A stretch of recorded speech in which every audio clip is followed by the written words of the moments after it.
Puji Tuhan, mari kita kembali membuka Alkitab kita dalam kitab Daniel pasal yang pertama.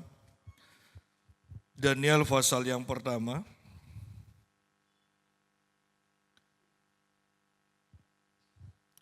Kita akan baca dari ayat yang pertama, walaupun pembahasan kita nanti akan dimulai di ayat yang kelima. Pada tahun yang ketiga pemerintahan Yoyakim Raja Yehuda, datanglah Nebukadnezar Raja Babil ke Yerusalem, lalu mengepung kota itu. Tuhan menyerahkan Yoyakim Raja Yehuda dan sebagian dari perkakas-perkakas di rumah Allah ke dalam tangannya.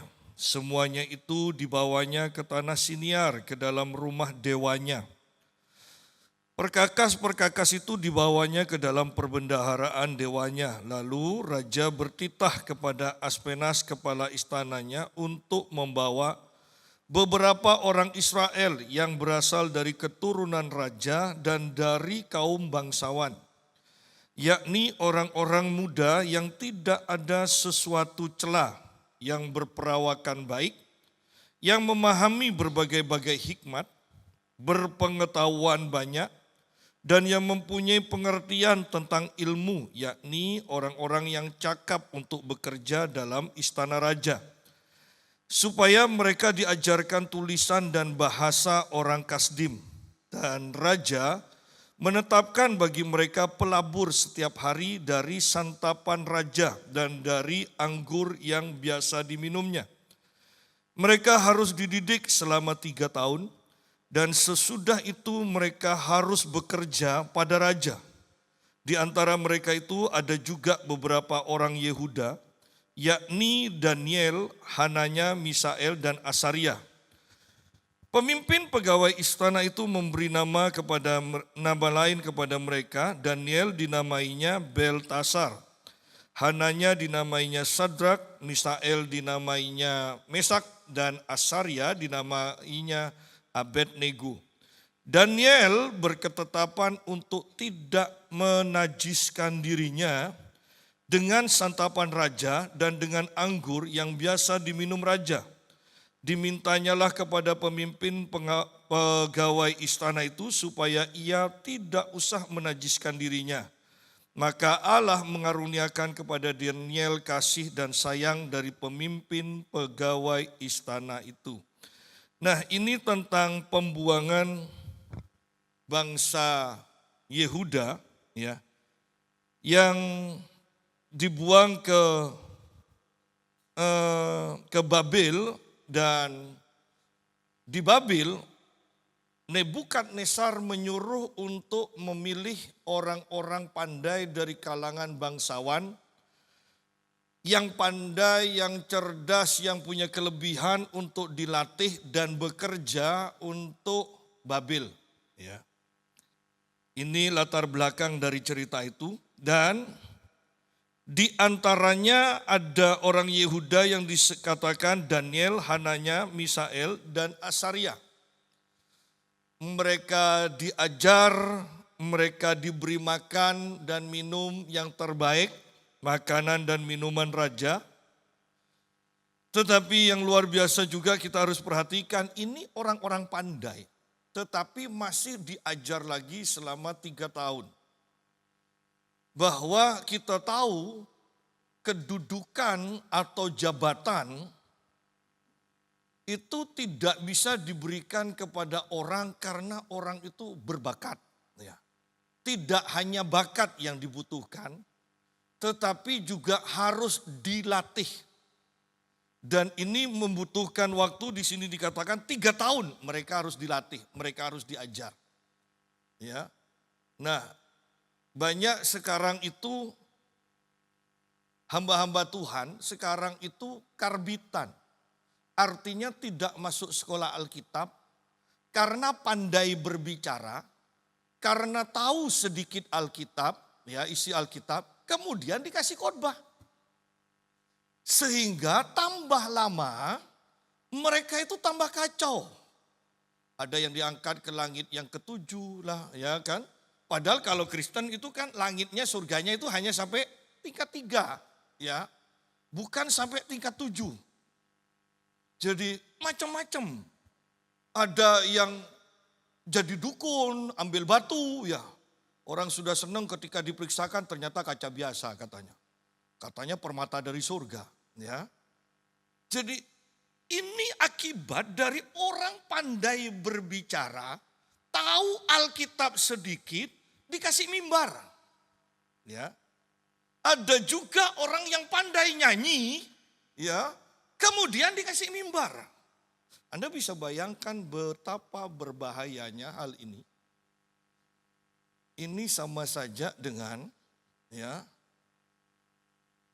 orang kuliah atau masuk jadi pendidik perguruan tinggi pendidikan olahraga, kemudian mau bekerja di kimia, ya. Dan ini banyak hal yang terjadi di gereja kan seperti itu kan.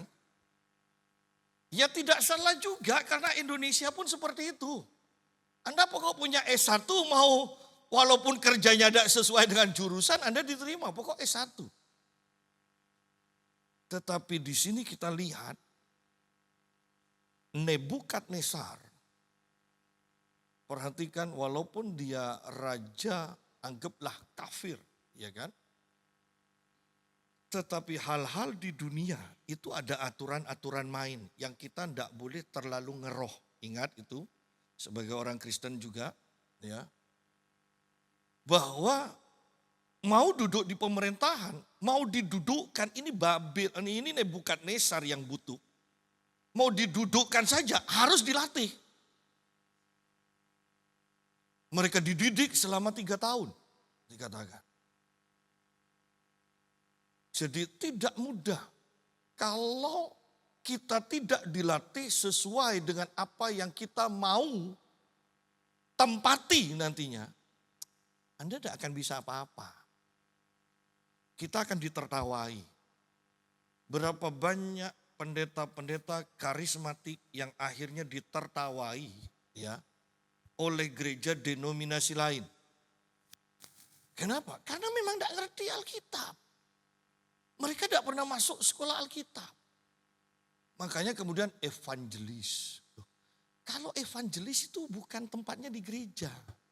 Evangelis itu tempatnya di lapangan, di ruangan terbuka, bangkitkan orang mati, sembuhkan orang sakit, itu evangelis. Kalau di gereja bukan evangelis. Ya. Nah, ini sebagai pembukaan bahwa setiap jabatan tidak ujuk-ujuk karena kita berbakat kemudian kita ditempatkan. Kita harus dilatih sesuai dengan jabatan yang akan kita tempati. Ya. Di sini dikatakan bahwa ayat 5, raja menetapkan bagi mereka pelabur setiap hari dari santapan raja dan dari anggur yang biasa diminumnya. Masuk asrama ini, istilahnya masuk asrama kalau sekarang. Mereka harus dididik selama 3 tahun. Dan sesudah itu mereka harus bekerja pada raja. Di antara mereka itu ada juga beberapa orang Yehuda, yakni Daniel, Hananya, Misael, dan Asaria. Pemimpin pegawai istana itu memberi nama lain kepada mereka. Daniel dinamainya Beltasar, Hananya dinamainya Sadrak, Misael dinamainya Mesak, dan Asaria dinamainya Abednego. Nah, dari 4 orang ini Daniel adalah pemimpin, ya. Pemimpin dari 4 orang ini adalah Daniel sebagai pemimpin. Daniel berketetapan dikatakan di sini untuk tidak menajiskan dirinya dengan santapan raja dan dengan anggur yang biasa diminum raja. Jadi kita sederhanakan, Daniel berketetapan untuk menguduskan diri. Ya, karena santapan raja pada waktu itu adalah mungkin makanannya adalah makanan yang dianggap haram. Ya, kemudian sebelum makan biasanya dipersembahkan kepada dewa mereka terlebih dahulu. Itu kebiasaan orang-orang Babel seperti itu, ya. Jadi dipersembahkan ke dewa-dewa mereka, bukan hanya sekedar binatang yang dianggap najis, tetapi karena mereka mengadakan doa-doa untuk makanan itu, ya. Dan Daniel tidak mau makan itu. Daniel tidak mau makan, dan ini merupakan dilema. Karena Daniel harus makan. Sehingga Daniel dikatakan, kemudian Tuhan mengaruniakan kepada Daniel kasih dan sayang karena ketetapan hati Daniel ini. Tuhan memberi jalan keluar, ya kan? Tetapi yang terpenting adalah kita terlebih dahulu menetapkan hati. Kalau tidak menetapkan hati, tidak mungkin Daniel itu dan kawan-kawannya, Sadrak, Mesak, Abednego ini, mereka bisa makan di luar makanan yang disediakan raja.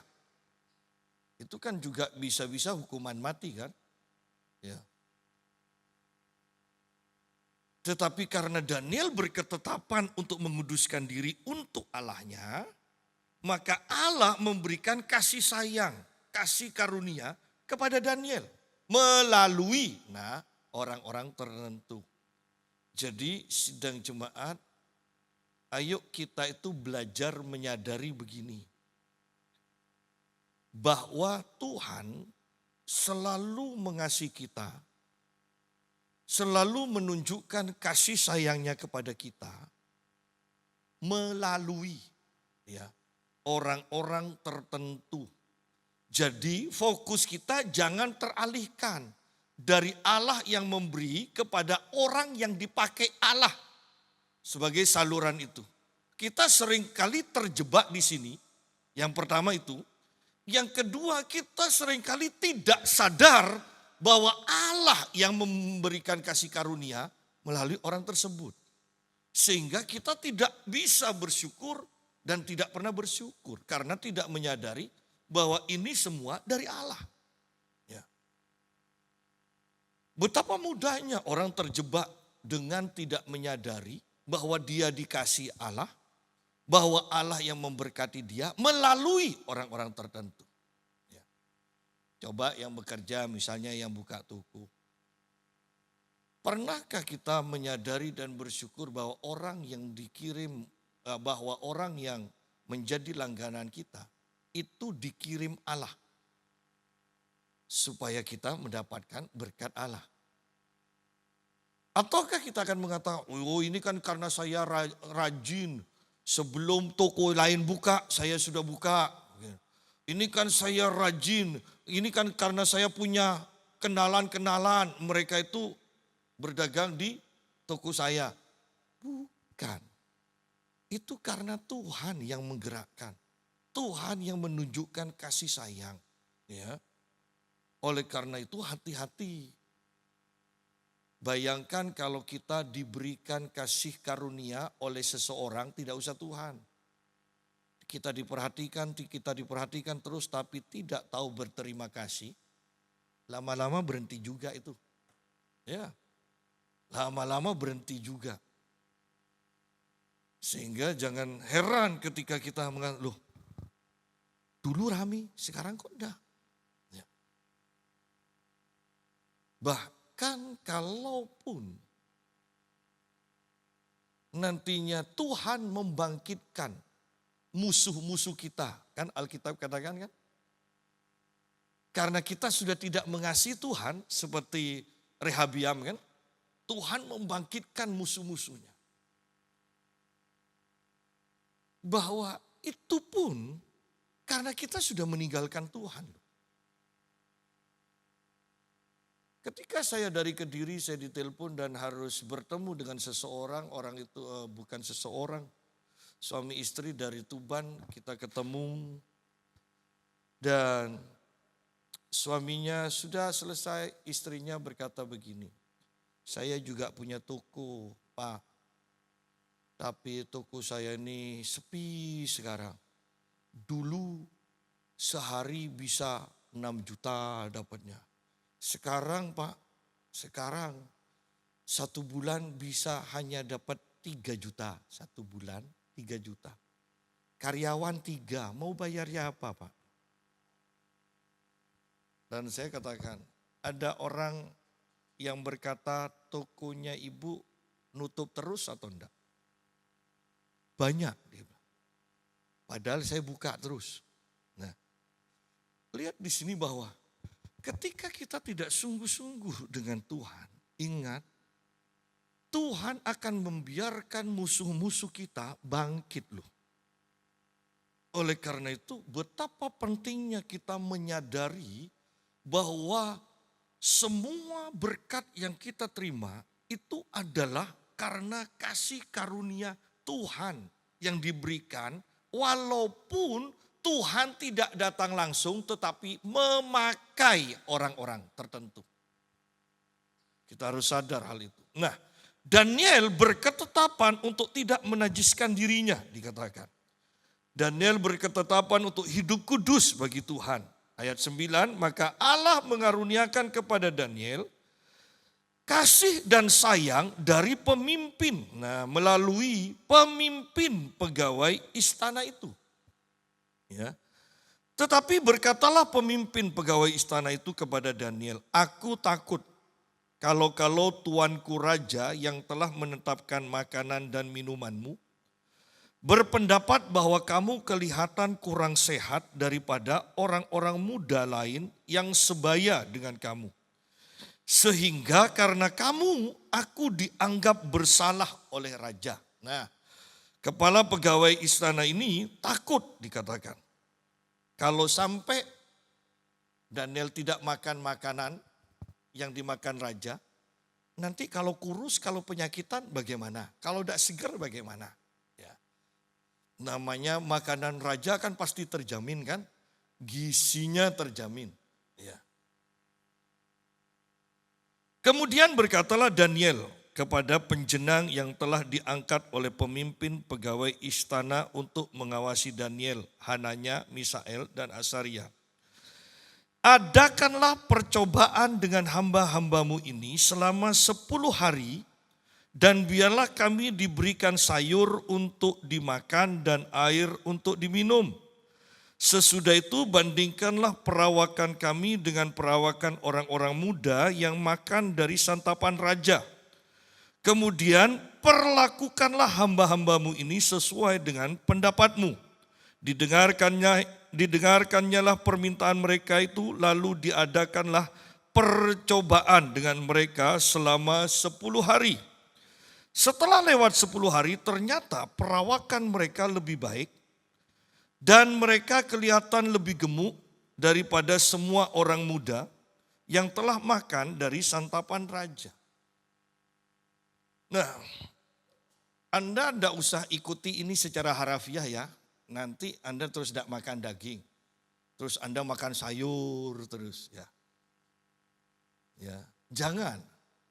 Ini harus didahului dengan menetapkan hati untuk hidup kudus. Ya. Jangan makan sayur terus, karena sayur tetap, kalau saya lebih percaya sayur akan bikin Anda kurus dibandingkan makan babi. Ya. Saya tetap percaya itu. Kalau Anda percaya ini secara harafiah, habislah. Ini adalah kejadian supranatural, ya. Ini kejadian supranatural. Karena jelas makan sayur Anda akan lebih gampang ke WC, itu akan habis, ya. Tapi kalau makan daging, lemak itu akan terserap dan Anda akan darah tinggi, ya. Kalau pilih saja darah tinggi atau kurang darah, ya. Nah, sekarang kita lihat bahwa yang perlu kita petik pelajaran ini adalah ketika Daniel dan 3 sahabatnya ini hanya makan sayur selama 10 hari, ternyata perawakan mereka lebih baik. Mereka kelihatan lebih gemuk, ya. Tidak jadi makan sayur ya, karena lebih gemuk dikatakan. Ya.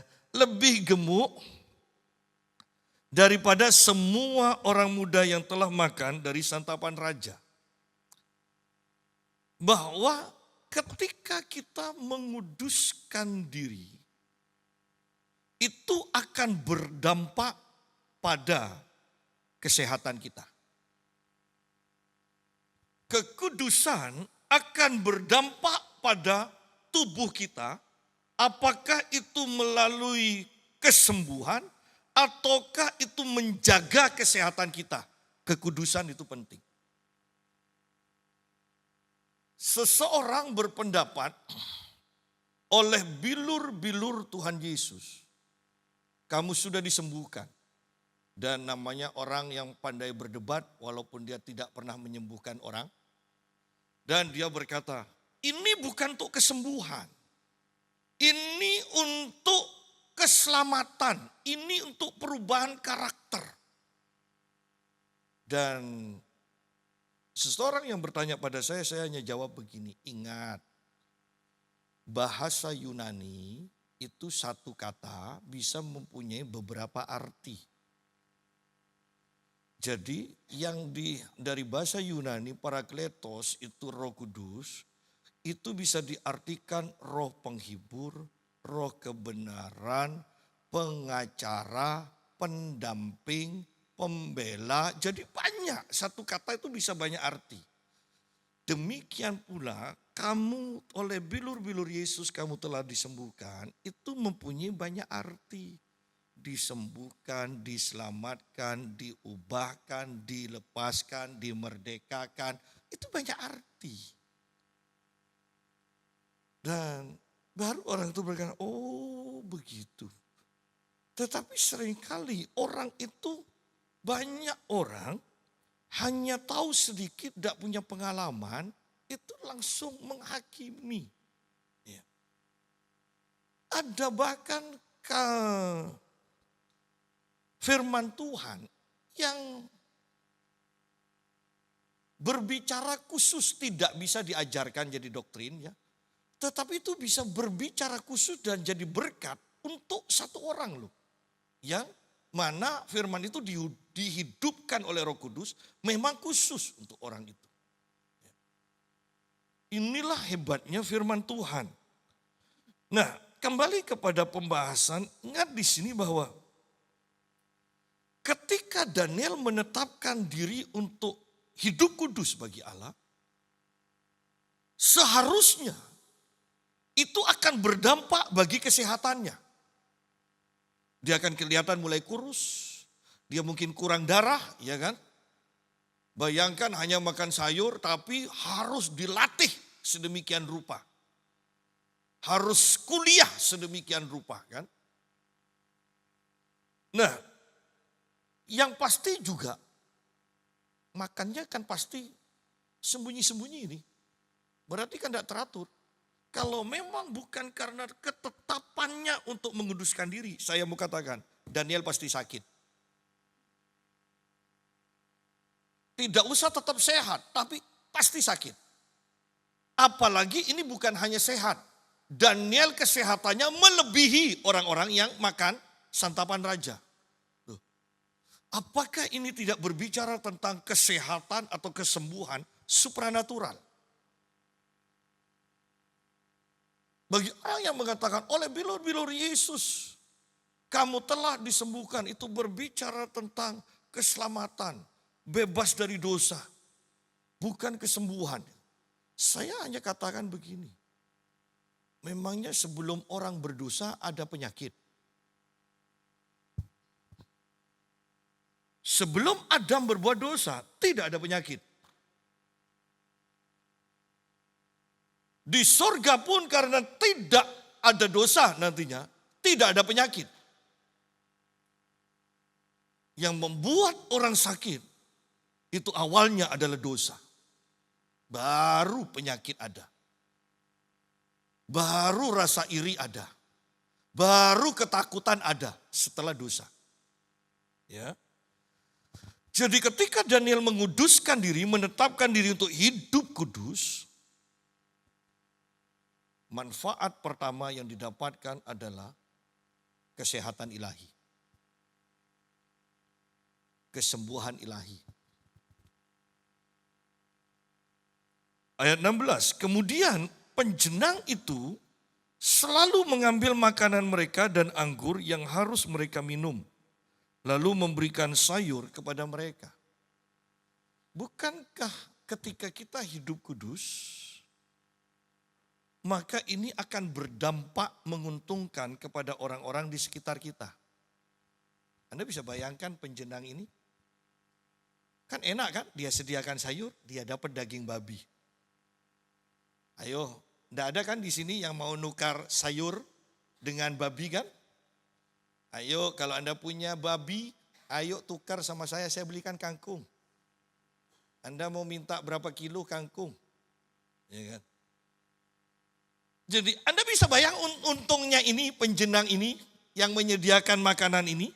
Kemudian penjenang itu selalu mengambil makanan mereka dan anggur yang harus mereka minum, lalu memberikan sayur kepada mereka. Ini kalau sampai 3 tahun, untung dari penjenang ini berapa? Loh ini makanan raja loh. Anda kalau pernah makan steak kan selalu ada daging lokal atau daging impor. Impornya dari mana juga harganya beda lagi. Dan ini makanan raja. Saya bayangkan ini penjenang bawa sayuran kepada Daniel sambil senyum-senyum. Kemudian dia bawa daging babi dan segalanya kepada istri dan anak-anaknya dengan tertawa lebar. Ya. Artinya kekudusan kita itu akan berdampak menguntungkan juga kepada orang-orang di sekitar kita. Sama dengan dosa, itu juga akan berdampak bagi orang benar. Sekarang kan lagi rame, California kebakaran. Kemudian ketika ada orang mengatakan ini hukuman Allah. Ada yang nyanggah. Lalu bagaimana orang benar yang ada di sana? Kalau memang itu hukuman Allah. Ya. Rame sudah. Tetapi saya mau tekankan begini. Bahwa seandainya Lot tidak ada di Sodom dan Gomora, rumah Lot tidak akan terbakar, hartanya tidak akan habis. Lot orang benar? Iya orang benar. Tapi dia tinggal di tempat orang-orang yang hidup dalam dosa. Ya. Sama seperti ini Daniel sekarang. Daniel orang benar. Dan penjenang ini karena berkumpul dengan Daniel juga kena dampaknya. Dia dapat untung dari Daniel. Ya. Jadi hati-hati ketika kita ada di tempat tertentu atau tinggal di tempat tertentu. Jangan sampai kita yang terpengaruh oleh lingkungan itu. Seharusnya lah lingkungan itu yang dipengaruhi oleh kita. Kalau orang benar itu dihancurkan, dihilangkan, maka orang-orang berdosa yang akan berkuasa. Dan kalau orang berdosa yang berkuasa, maka hukuman Allah sudah siap untuk ditimpakan. Ya.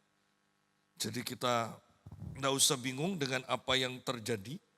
Tetapi yang pasti dengan California dibakar, seperti itu, di kota-kota lain di Amerika terjadi pertobatan yang luar biasa. Di jalan-jalan mereka menangis, bertobat. Ya kan? Apakah perlu Indonesia mengalami seperti itu juga ya?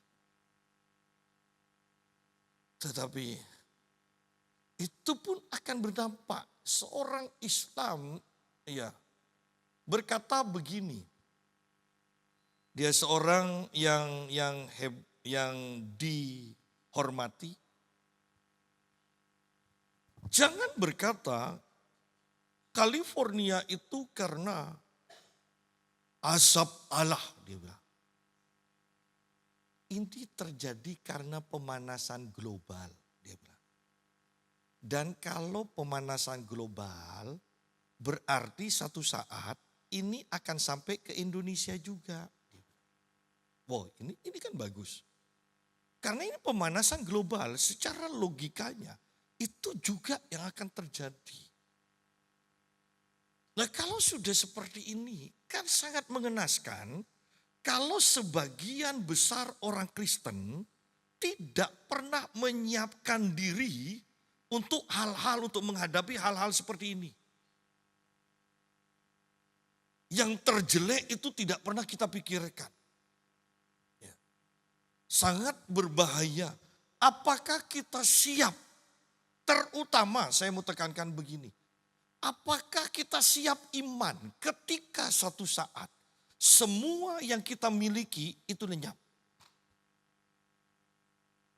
Artinya jangan sampai ketika semua yang kita miliki lenyap, otak kita pun lenyap. Iya kan, kalau semuanya hilang kan bisa gila kan.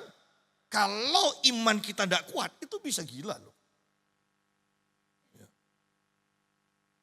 Jadi mari persiapkan diri kita, iman kita, supaya menghadapi apapun tetap teguh, tidak tergoyahkan. Ya. Ini bukan waktu yang baik-baik saja. Ini waktunya kita sungguh-sungguh siap menghadapi apapun juga ke depannya. Ayat yang ke-17, kepada keempat orang muda itu Allah memberikan pengetahuan dan kepandaian tentang berbagai-bagai tulisan dan hikmat. Sedang Daniel juga mempunyai pengertian tentang berbagai-bagai penglihatan dan mimpi. Ada banyak hamba Tuhan sekarang yang mengajarkan tentang hypergrace, bahwa Tuhan melakukan kebaikan itu karena dia baik, ini betul. Tetapi dan yang harus jadi masalah adalah Tuhan melakukan sesuatu tidak tergantung dari apa yang kita lakukan. Wah, ini kan agak bahaya. Artinya Anda mau hidup kudus, setengah kudus, atau sedikit kudus, Anda tetap akan dapat anugerah kebaikan Tuhan sama. Loh, berarti kan Tuhan tidak adil kalau seperti itu. Ya. Ini pengajaran yang banyak di gereja sekarang. Ya, di berbagai gereja ini yang terjadi. Tetapi perhatikan sekarang, kepada keempat orang muda itu di sini dikatakan Allah memberikan pengetahuan dan kepandaian tentang berbagai-bagai tulisan dan hikmat. Sampai di sini ini sama, ya. Tetapi selanjutnya sedang Daniel juga mempunyai pengertian tentang berbagai-bagai penglihatan dan mimpi. Ini beda. Ini kelebihan Daniel, ya. Dia mendapatkan tambahan karunia mimpi dan penglihatan. Kenapa? Satu, Daniel yang mempunyai inisiatif berketetapan untuk menguduskan diri. Ya, Daniel yang punya inisiatif. Yang kedua, Daniel sama sekali tidak berkompromi. Anda perhatikan selanjutnya, nanti kalau Anda ketemu dengan Hananya, Misael, dan Asaria, mereka selalu disebut pakai nama Sadrak, Mesak, Abednego. Pemberian dari, anggaplah Raja Babel atau orang Babel sesuai dengan nama dewa mereka. Tetapi Daniel yang disebut Beltasar, diganti namanya Beltasar. Anda akan bertemu dengan nama tetap Daniel.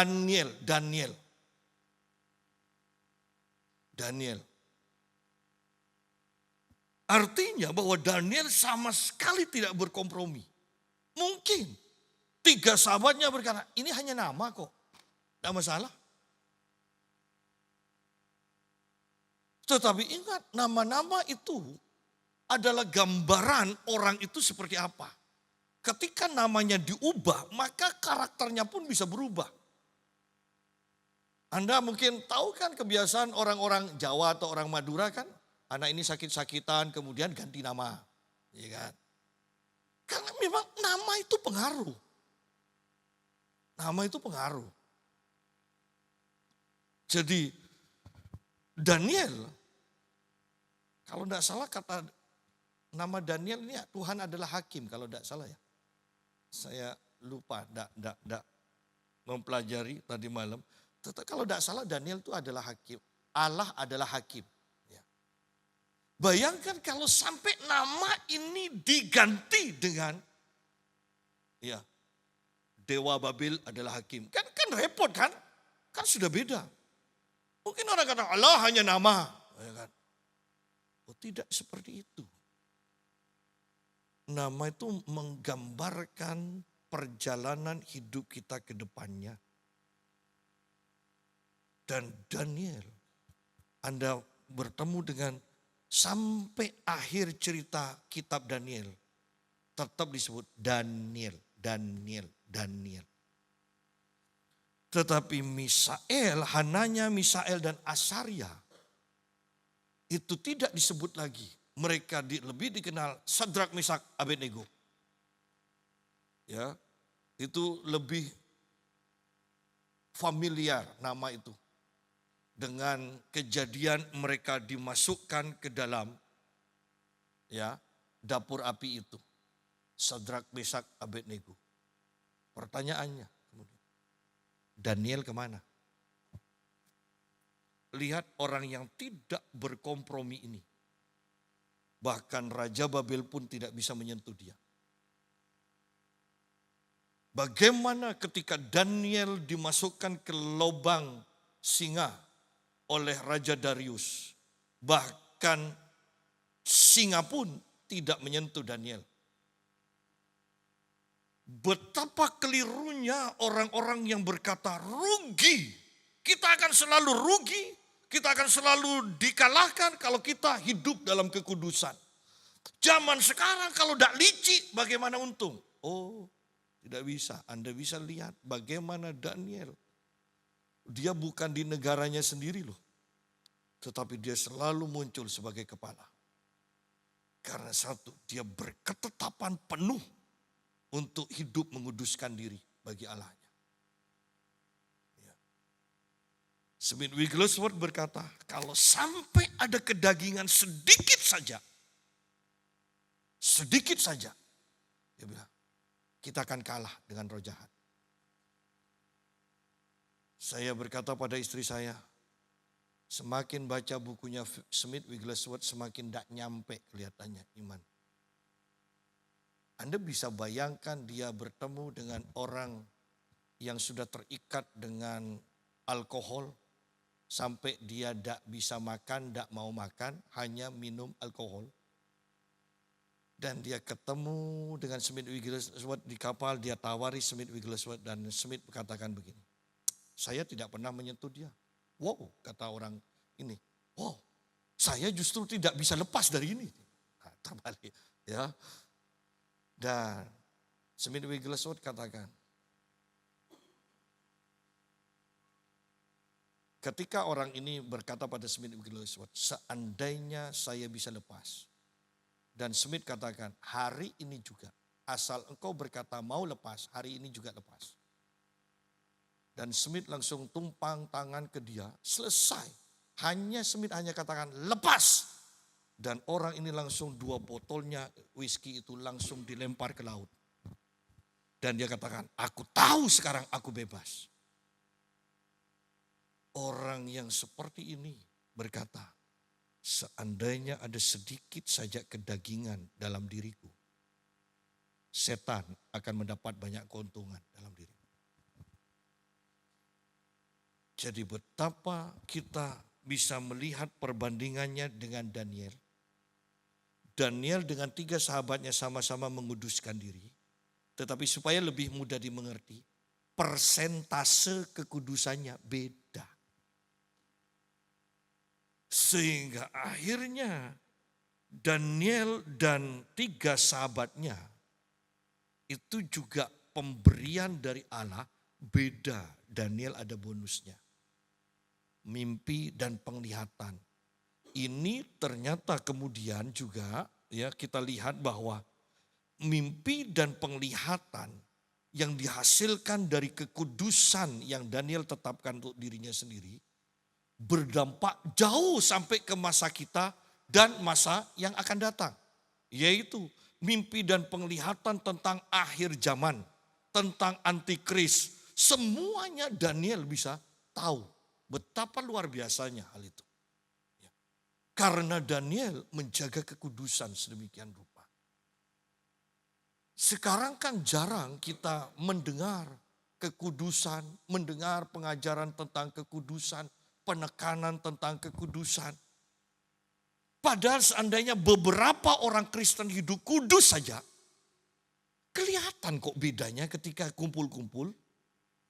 Iya. Sekarang kan kita lihat bahwa orang Kristen ketika kumpul-kumpul sama orang dunia, itu tidak kelihatan Kristennya. Bahwa kekristenan tidak boleh dikatakan pelita. Jangan disembunyikan di bawah gantang atau di bawah tempat tidur. Memang kalau kita orang Kristen kita harus ngumpul dengan orang dunia. Tetapi ingat bahwa terang kita yang harus bersinar. Bukan kegelapan mereka yang menguasai terang kita. Kekudusan. Lihat, walaupun diletakkan di Babel, itu kan berarti kan negara yang super gelap, Babel. Ya. Tetapi tetap terang kekudusan itu bersinar di tengah-tengah kegelapan. Setelah lewat waktu yang ditetapkan raja, ayat 18, bahwa mereka sekalian harus dibawa menghadap, maka dibawalah mereka oleh pemimpin pegawai istana itu ke hadapan Nebukadnezar. Raja bercakap-cakap dengan mereka, dan di antara mereka sekalian itu tidak didapati yang setara dengan Daniel, Hananya, Misael, dan Asaria. Maka bekerjalah mereka itu pada raja. Kekudusan yang Daniel tetapkan untuk dirinya dan 3 sahabatnya membawa mereka bercakap-cakap dengan raja dan bekerja kepada raja. Bukankah itu luar biasa? Itu satu kehormatan. Tadi berbicara tentang kesembuhan, kesehatan ilahi. Ya. Kemudian berbicara tentang karunia atau talenta atau kemampuan, ya kan? Segala macam hikmat, mimpi, penglihatan itu kan berbicara tentang kemampuan. Sekarang berbicara tentang hubungan atau bahkan kedudukan, bekerja pada raja. Bahwa intinya kekudusan kita menentukan kesehatan kita, kesembuhan kita. Kekudusan kita menentukan karunia-karunia yang bekerja dalam hidup kita. Kekudusan akan menentukan kita tentang kedudukan kita dalam pekerjaan. Jangan remehkan kekudusan. Ya. Jangan remehkan kekudusan. Bahkan pada akhirnya di Indonesia, bukankah ada semboyan yang berkata, Indonesia tidak butuh orang pandai. Indonesia butuh orang jujur. Ya. Bahwa kalau mau disederhanakan, bukankah sebenarnya Indonesia butuh orang-orang kudus sekarang. Orang pintar sudah banyak. Sampai melebihi pintar korupsi. Ya kan? Jadi bayangkan cara melenyapkan ratusan triliun itu bagaimana. Kalau orang tidak terlalu pintar. Ya. Jadi mari kita lihat bahwa ini loh kekudusan berdampak pada kesehatan, berdampak pada karunia-karunia yang akan kita terima, berdampak pada pekerjaan atau kedudukan yang akan kita terima. Ayat 20, dan dalam tiap-tiap hal yang memerlukan kebijaksanaan dan pengertian, yang ditanyakan raja kepada mereka, didapatinya bahwa mereka 10 kali lebih cerdas dari semua orang yang berilmu dan semua ahli jampi di seluruh kerajaannya. Anda perhatikan di sini, mereka lebih cerdas 10 kali lipat dibandingkan semua orang berilmu. Berarti kita ambil yang paling pandai. Tetap kalah dengan 4 orang ini. Mereka dikatakan 10 kali. Bukan hanya di atas mereka, tapi kata 10 kali. Ya, lebih pandai. Dan bahkan semua ahli jampi di seluruh kerajaannya. Artinya kekudusan ini bisa mengatasi orang yang berilmu secara logika, nalar, bisa mengatasi orang yang berilmu secara supranatural juga. Di sini kan disebutkan orang yang berilmu dan semua ahli jampi, dukun-dukun. Mau diperhadapkan pada orang yang bertitel, mau diperhadapkan pada orang yang hampir normal, ya kan? Paranormal kan? Tetap aja mereka lebih hebat 10 kali lipat. Kan luar biasa. Padahal kita harus milih salah satu kan. Ya kalau milih ilmu nanti tidak bisa ngatasi kemampuan dukun-dukun kalau sudah masuk ke dalam alam roh segala macam tidak bisa. Kalau kita mau seperti dukun, maka kita tidak bisa ngerjakan soal-soal kimia, ekonomi, segala macam. Andalannya kan hanya ludah kan. Ya, andalannya hanya ludah. Ya. Nah, tetapi lihat bahwa Sadrak, Mesak, Abednego dan Daniel, mereka mengatasi bahkan lebih dari mereka semua 10 kali lipat. Ya. Itu sangat luar biasa. Harga kekudusan, walaupun berat tetapi hasilnya itu sangat memuaskan. Daniel ada di sana sampai tahun pertama pemerintahan Kores. 3 sahabatnya tidak disebutkan lagi. Hanya Daniel yang berketetapan untuk hidup kudus. 3 sahabatnya yang anggaplah supaya lebih gampang, yang ikut-ikutan Daniel sudah tidak ada. Padahal di Alkitab tercatat, saya tidak tahu yang sejarahnya secara pasti, tetapi Alkitab yang mencatat, bukankah dari Nebukadnezar, kemudian Belsyazar, kemudian Raja Darius, kemudian Kores, itu ada 4 raja. Daniel tetap jadi orang penting di pemerintahan 4 raja ini. Bagaimana ada? Kita menemukan sekarang bahkan yang pandai pun paling hanya 2 presiden, ya kan? Yang namanya presiden dan raja, presiden itu 4 tahun. Kalau raja kalau tidak mati tidak diganti. Atau tidak kalah ditaklukkan, tidak mungkin diganti. Anda bisa bayangkan 4 raja Daniel tetap bisa berkuasa. Bahwa raja berganti raja, berganti raja. Kekudusan, nilai kekudusan tidak pernah berubah. Dampak dari kekudusan juga tidak pernah berubah. Itu tidak akan tergoyahkan oleh raja demi raja. Kekudusan tetap berdiri tegak. Oleh karena itu pada akhirnya, bukankah kita juga akan berhadapan dan melihat Allah yang Maha Kudus di dalam Yesus Kristus. Bagaimana Yesus yang adalah firman, nanti hanya dengan sepatah kata, antikris yang ditakuti oleh banyak orang Kristen sekarang, itu langsung lenyap kok. Hanya dengan bersuara satu patah kata saja, semuanya lenyap. Tetapi yang saya mau tekankan, bukankah itu juga adalah karena kekudusan? Bayangkan kekristenan dipreteli sedemikian rupa. Kekudusan jarang diajarkan. Kekudusan jarang ditekankan.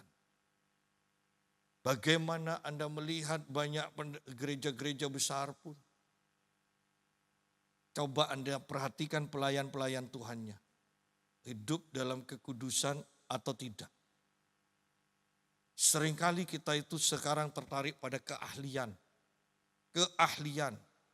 Kalau jemaat melihat pendeta, tidak lihat khotbahnya sekarang, lihat nubuatannya, keahliannya. Ya.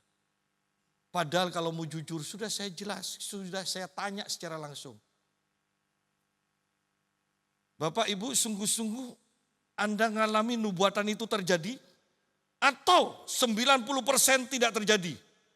Dan mereka katakan, angkat tangan, 90% tidak terjadi. Saya tidak anti nubuatan karena saya bernubuat. Tapi saya tidak bisa selalu bernubuat seperti orang-orang kebanyakan itu. Betapa orang Kristen banyak yang bodoh. Sudah tahu 90% tidak terjadi. Tetap aja ngejar koleksi nubuatan. Ini yang terjadi. Fenomena di kota-kota besar. Dan ini yang ditawarkan oleh banyak gereja di kota-kota besar. Jarang sekali yang menawarkan kekudusan. Jarang. Hidup cinta Tuhan, bersekutu dengan Tuhan, hidup kudus.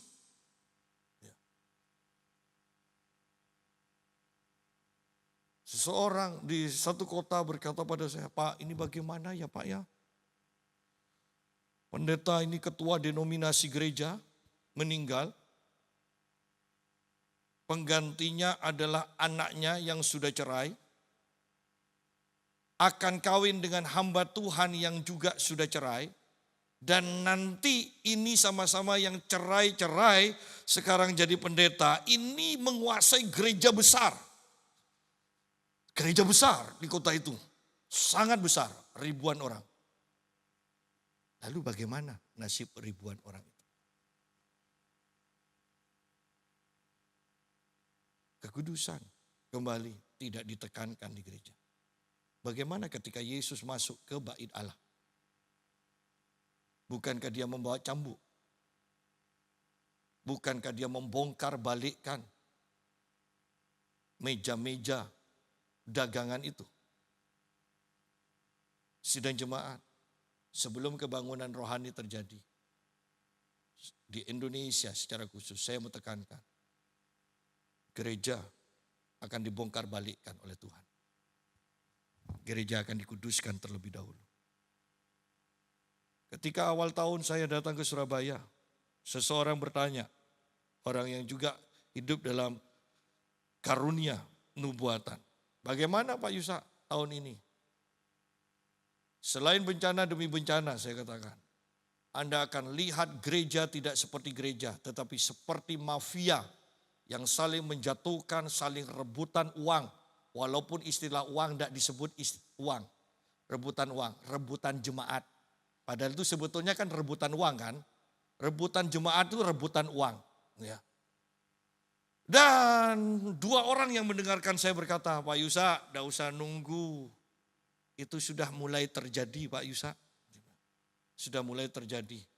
Dan saya hanya katakan, kan mulai kan? Nanti puncaknya di tahun ini. Anda akan lihat. Dan mereka yang mendengarkan saya berkata, kami sepakat itu memang akan terjadi.